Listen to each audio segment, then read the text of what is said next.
I was going to start off with just saying what I need to say, but I'm going to also say this and say that under no circumstances that I'm sure not only me or anyone else say things for pity or your acceptance of what we've been through. So let me just say that first, because a lot of people think like, oh, look at so-and-so looking for sympathy. And we know some of you are incapable of it, and some of you, we just don't need it, you know.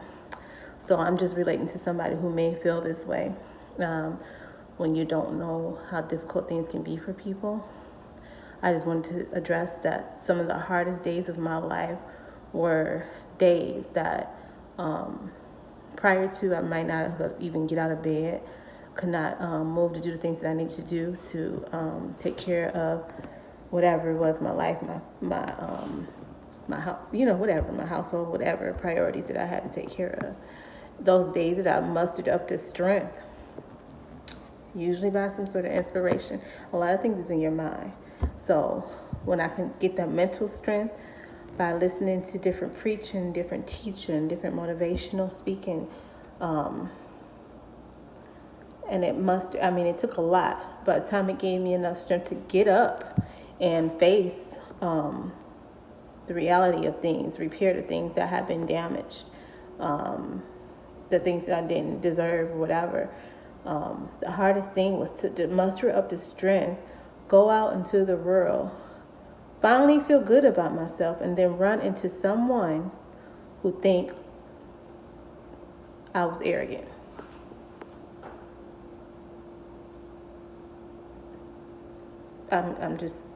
It was the hardest thing, because it's like, as a woman and just as a person, I don't know about other people, there's some things that make you feel good about yourself. And when you don't have the money for those things that you think makes you feel beautiful or makes you feel whole or just makes you be able to conquer the world, there's just some things, that's why people have purses and bags. There's some things that you just need. Favorite foods, favorite music. When you stripped of all of that, it's not a flaunt for somebody to think that, you know, like your ugliest times you're beautiful or you're pretty, or you think you're pretty and you thinking you like the worst you've ever looked in your whole life, you know. Just keep it to yourself, because you don't know what people had to go through. You don't know if they were unable to do it yesterday. You don't know if they're going to be unable to do it tomorrow. Just a lot of things is not none of y'all business.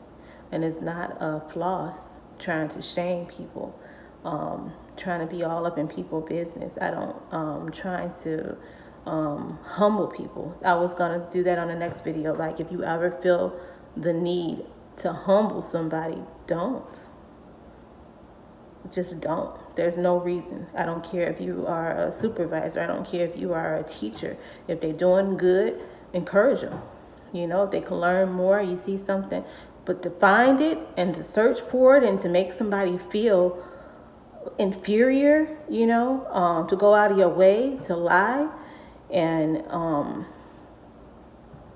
it's crazy. You know, it's just, it also proves how much better they are than you. And you obviously must know this, because I can't imagine me thinking somebody, I'm not angered at nobody feeling beautiful. I'm not angered at nobody being happy. I'm not angered at nobody being calm. Those are like some devilish traits that, if anything, where a person's peace, joy, sanity, dignity disturbs you, first of all, you're not God. Second of all, that's why you shouldn't. Stop. You have no reason to ever humble anybody. None. Humble yourself.